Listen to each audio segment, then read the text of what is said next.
என் தாய் தமிழ் நாட்டு மக்களுக்கு வணக்கம். நடிகை விஜயலட்சுமி அக்கா அவர்கள் என்னை தொடர்பு கொண்டு பேசினாங்க. நான் பேசுறதுக்கெல்லாம் வருத்தம் தெரிவிக்கிறேம்மா. இந்த விவகாரத்துல கண்டிப்பா நம்ம 2 பேரும் ஒன்னா சேர்ந்து இதுல எனக்கான நீதியை எனக்கு நீங்க பெற்றுக் கொடுக்கணும்னு என்கிட்ட பேசினாங்க. பாதிக்கப்பட்ட பெண்ணுக்கு எப்பவுமே இந்த வீரலட்சுமி உறுதுணையா நிப்பேன். அந்த அடிப்படையில நடிகை விஜயலட்சுமி அவர்களுக்கு எமது தமிழர் முன்னேற்ற படையும் நானும் அவங்களுக்கு நீதி கிடைக்கிறது உறுதுணையா நிப்போம்.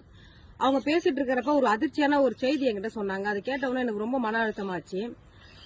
சீமான் அவர்களால நடிகை விஜயலட்சுமி அவர்களுக்கு 7 முறை கருக்கலைப்பு செய்யப்பட்டதுனால அவங்களுடைய கர்ப்பப்பையை இன்னைக்கு மருத்துவர் எடுக்க சொல்லியிருக்காங்க. ஏன்னா கர்ப்பப்பையை அதிக அளவு இன்ஃபெக்ஷன் ஆகி பாதிப்பு ஏற்பட்டு இப்ப அவங்க 2 மாதத்துக்கு முன்னாடி கூட அவங்க மருத்துவமனையில் அனுமதிக்கப்பட்டு மருத்துவருடைய ஆலோசனை கேட்டிருக்காங்க. அதை என்கிட்ட சொன்னாங்க நேத்து. அது கேட்ட உடனே எனக்கு ரொம்ப அதிர்ச்சியா ஆயிடுச்சு, மன அழுத்தமாவாச்சு.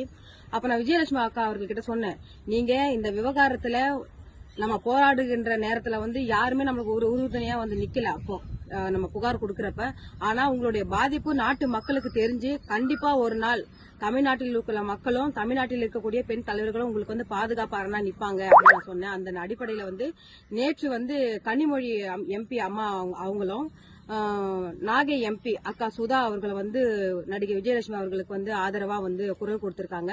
மேலும் எண்ணற்ற பெண் தலைவர்கள் எல்லாருமே இன்னைக்கு குரல் கொடுத்திருக்காங்க. நடிகை விஜயலட்சுமி அவர்களுக்கு ஆதரவா நிக்கிறவங்க யாருன்னு பாத்தீங்கன்னா, பெண்மையை போற்றவங்க, பெண்மையை மதிக்கிறவங்க, கற்பனா என்னன்னு தெரிஞ்சவங்க தான் இன்னைக்கு விஜயலட்சுமி அவர்களுக்கு ஆதரவா நிக்கிறாங்க. இது 3மே என்னன்னு தெரியாதவங்க தான் இன்னைக்கு சீமான் பின்னாடி நிக்கிறாங்க. இது நாட்டு மக்கள் இதெல்லாம் நினைச்சு நீங்க கவலைப்பட வேணாம். கண்டிப்பா நடிகை விஜயலட்சுமி அவர்களுக்கு நீதி கிடைக்கும்.